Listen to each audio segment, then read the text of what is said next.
family in other states that could apply a little bit of pressure. I'm from New Jersey originally. I still have friends and contacts up in New Jersey. So all of these things are a possibility. And and I should say one other thing. Eleanor Holmes, Hilda Mason was fantastic. But the secret to Hilda Mason, not the only secret, but she had Charlie Mason. He was a tremendous help to her. I have Don Norton over here. All right. And we will be fighting the good fight for many years ahead, I hope. Thank you. You got money, Mr. White? Anyway, Mr. Stracuzzi. All right. First of all, I'd like to say I do respect Ms. Norton for everything she's done. I don't think no woman throughout history can accomplish what she's done throughout the years. But she is no longer effective on the Hill. And we saw this year with the Democratic National Convention how she was shunned. And also on the Hill in the Senate part. Let's look at it realistically. She puts in a bill for us to merge the Ward 5 election.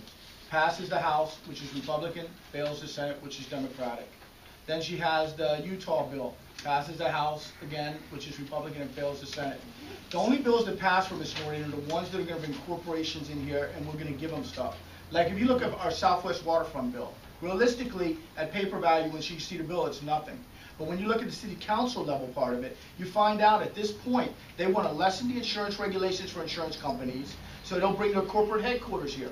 By doing so, it's just pushing more people out of the city. Because who's going to qualify for those jobs? Will all of us? Can we fit those jobs? Because working at a corporate level insurance company, your job is to make money for that insurance company so they can pay those payments out to those claims. So again, look at the people that are in office and what they're doing to take away our city from us. And again, at a corporate level, yes, they're going to give it to them. Why do they want to make the buildings taller? I assume because insurance companies want big buildings. That's an assumption. I mean, why do we have to get the pictures on the Capitol? Why? So film companies can come film. But again, what bills pass for the people? Well, how was she keeping us from working until 70? These are my, and why did Phil Mendelson add a budget autonomy bill as a referendum?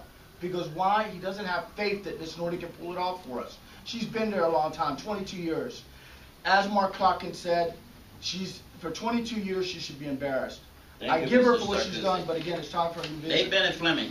Okay, so I agree with you, in the sense that our civic associations, our neighborhood associations, should be the heart and center of this movement. And I've been working with Josh Birch with the BNCA, and I was actually there with that because it wasn't just the BNCA. They were working with a coalition, DC for Democracy, and other statehood supporters to go up on the Hill one by one and do the hard work in getting those co-sponsors. So the question is how do we grow that list beyond 29? Because we have to get half of 435 in order to get a bill passed. Well, this is what I think we should do. We need to start funding, support college organizers on college campuses throughout this country.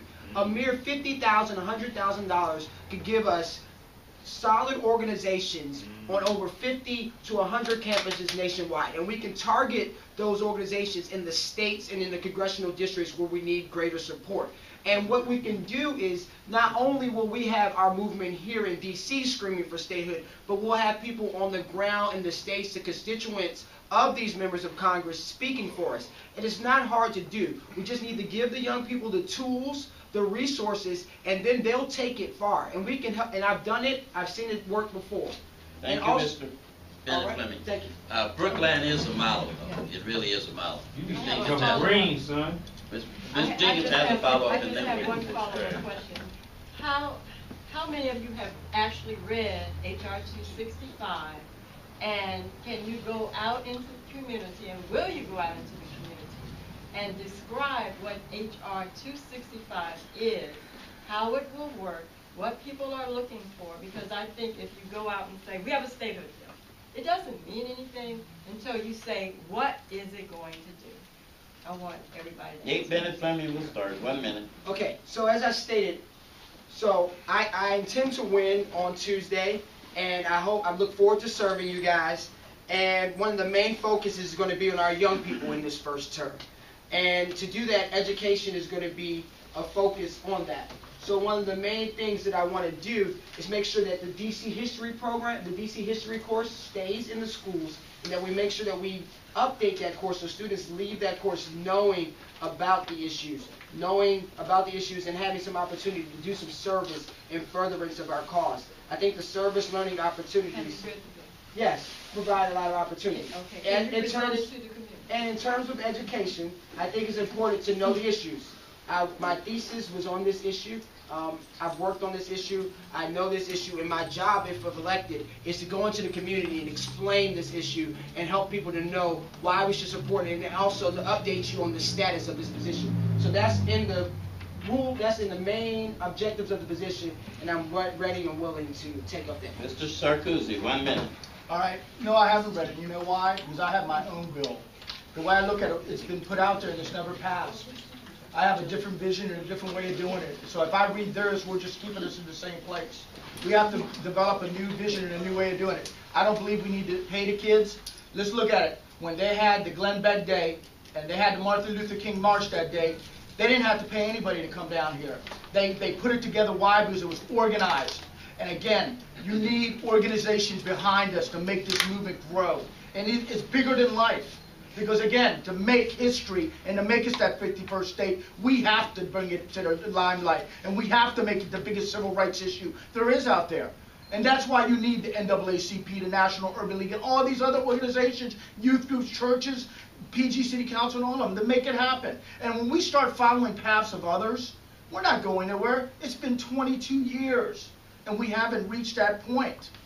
And again, I feel that we need a new vision, a new platform, and a new bill to go in there. And I said at the Ward 8 event, if I get elected, my bill will introduce Miss Norton as the first vote, if she's still alive. Because I feel it's the right thing to do, because of everything she's done for the district. But again, she is no longer effective for us, and we need a new vision. Why is nobody talking about me? I have dynamic ideas, and I'm a mechanic. These are college-educated idiots up there. So you have Thank read you, the Mr. bill and you're not Stracuzzi. going to read it? No, because I'm Ms. Aiken. All right. I pulled it up on my computer about a month and a half ago, and I skimmed through it because I had a lot of other things to do. And it seemed like something I could probably get behind.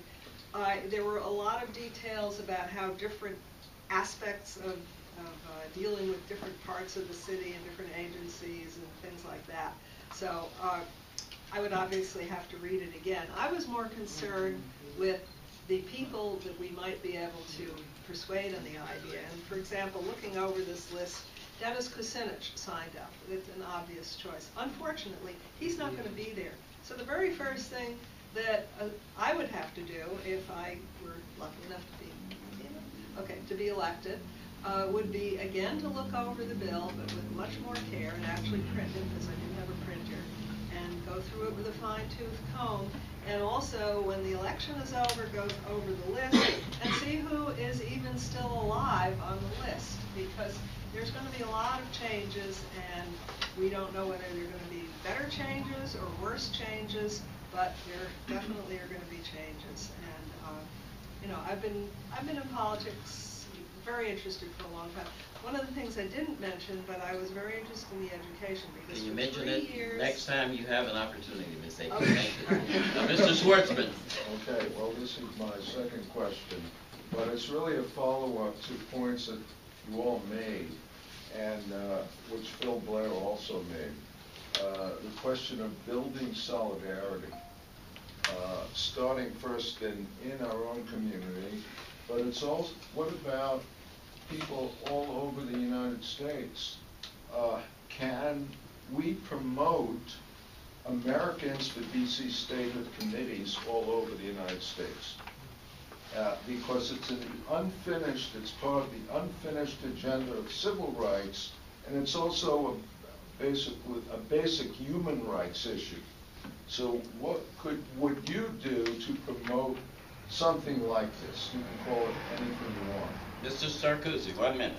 Well, I think that that's something that's going to come later, because again, my vision is to have this rally every year, on Emancipation Day to talk about democracy. And every year this vision will grow and grow and grow with those organizations. And those organizations will branch out and branch out to the point that it becomes bigger than life. Because again, it's not going to happen the first year. Look, gave me the ideas. Look, the Glenn Beck Day I was amazed how fast they came out. Then we go to a statehood rally. Nobody shows up. It needs to become bigger than life. And that's why we're not becoming that 51st state. And I need people to join on with me. I've sent so many letters to them and emails, but nobody's responded. Why? Why is that? Is it maybe because I'm a Italian American? I don't know. But the fact of the matter is that it needs to happen. Because the fact of the matter, it is a civil rights issue, and we deserve democracy just like everybody else. And I like the District of Columbia, not New Columbia, because I'm sorry, this is the District of Columbia, and it will become our 51st state, and I believe that. Thank you. Ms. Aiken, 1 minute.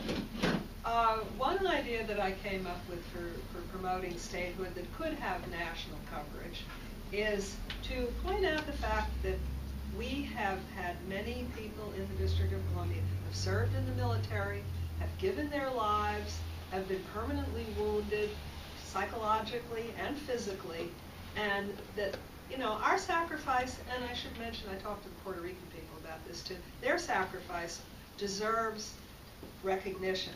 And to do this, I had gone down to the World War II Memorial, and I noticed, how many people have seen the World War II Memorial? Okay. You know, which wasn't going to have a column for us. Anyway, you notice that they have this big granite pylon, and then they have the column on top of it.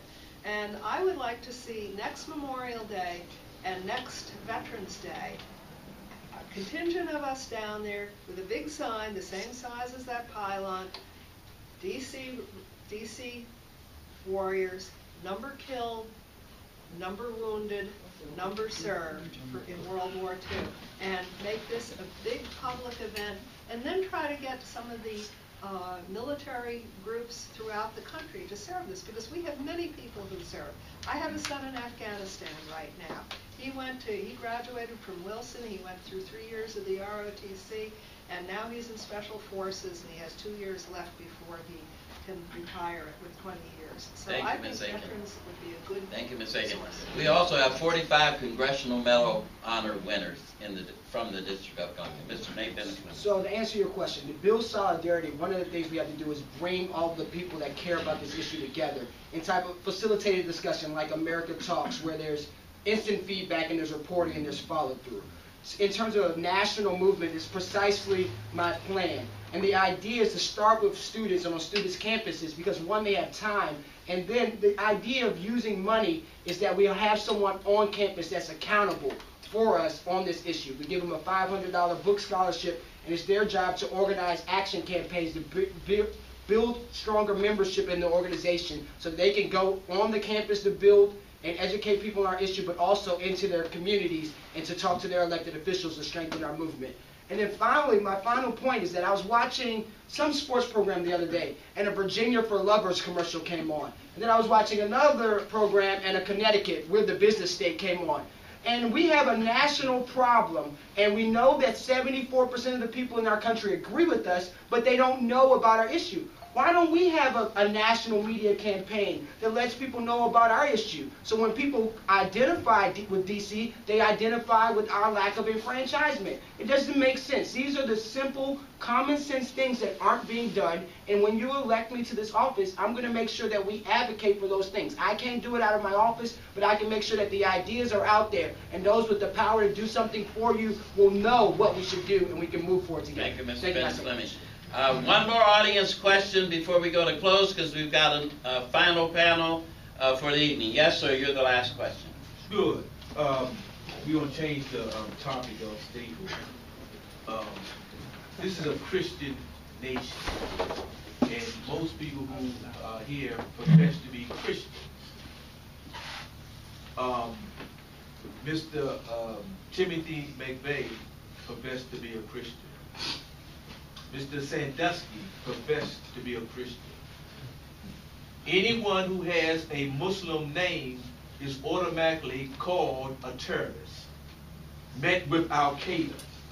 When are those who are Christians going to stand up, like they encourage Muslims to do to condemn other ones that they say are Muslims. We're not Christians going to stand up and condemn those Christian terrorists who are terrorizing little boys all over the country, who are blowing up buildings, who are shooting up movie theaters, who are killing senators and congressmen all over. When are they going to stand up? When are you going to condemn those and call them terrorists? Label them like they label those who are Muslim. When are you going to run for a position going to label them like they label Muslims, since it seems to be a war against Islam? Ms. Aiken, 1 minute. Oh, boy. When are you going to stand up for Muslims? First of all, the U.S. Constitution does not say anything about our being a Christian nation. Propaganda from the far right to the contrary. The only place where religion is even mentioned, I think, is in the 6th item of the Bill of Rights, where they say is no, you cannot cause somebody not to run for office on the basis of their religion. So they were smart. England and Europe had gone through HELL for many, many years, with many hundreds of thousands of people killed over fine-tuning whether they were Catholics or Protestants or anything else. I'm very sorry to see that, unfortunately, Muslims seem to be going through the same kind of struggle now. It took 150 years for the Protestants and the Catholics to kind of settle down, and I certainly hope the the Shiites and the Sunnis and the other groups can get their things settled. It doesn't do their propaganda any good to have that going on. So that is an important thing that has to be done within the Muslim community. Other than that, religion should be kept out of our politics. Thank you, Ms. Aiken. Mr. Bennett Fleming, 1 minute. So I think that's important, and I think if you want to be in public office, you have to demonstrate the ability to work with all types of people, and it's important to do that. So the reason I say that is when I was at Berkeley in law school, one of the things that we had to do, we had a coalition for diversity. And I worked closely with our Islamic Student Society, with our Hispanic Student Society, with our Middle Eastern Student Society, with our Hispanic Raza. We were one because there weren't a lot of us. So I like to take that approach here in the District of Columbia. And if you look at the organizations that have endorsed me, one thing they say is that Nathan Bennett Fleming is the type of candidate that can speak with all types of Washingtonians, regardless of class, regardless of social economic condition, regardless of their religion. And then finally, I would like to end with this point, because it's related to our quest for statehood. It states that we're all tied together in an inescapable network of mutuality. So what impacts one, what impacts the Islamics, impacts us all. Because injustice anywhere is a threat to justice everywhere. And that's certainly the case with DC statehood. Our injustice is connected. So I sympathize with you. Mr. Stracuzzi. Hi, Mr. Anthony. I answered this last time for you. And I think I did a pretty good job at it. What I will say, I'm against the drone attacks. They're not right and it's inhumane. But I've already answered the question. But I have to say, after that time, every time we saw each other, we always say hello. But it seems like that you saw I had a power. And once you saw that I could beat Norton, maybe you've ignored me.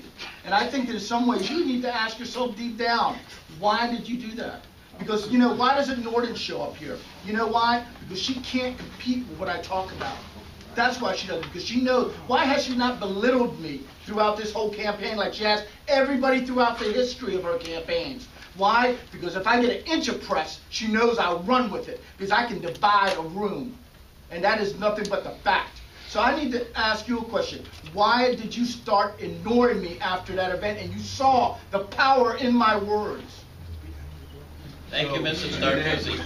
Yeah, I did. I answered it last time. Thank you, Mr. Stracuzzi. Thank you. You know, I'm going to exercise a little license here at the chair, because I do think it's important that before you kill me, you give me a chance to explain why you should not kill me. That's what due process is all about. And the Fifth Amendment applies not only to citizens, but to non-citizens. A lot of people don't understand that. So the brilliance of the Constitution and where we can find comfort is that at the end of the day, this too shall pass. And we come back to what the Constitution means and what it stands for. Well, I mean, we've had Red Scares and you know, the House Un-American Activities Committee. We've had all sorts of the spying on the Vietnam. They had COINTELPRO, the most celebrated victim of whom was Martin Luther King, because he told us he preached love and they spied on him. So it all comes back in the end, though. The Constitution might not be the best thing, but it seems to be better than everything else going on. 1 minute to close. We'll start with Ms. Aiken.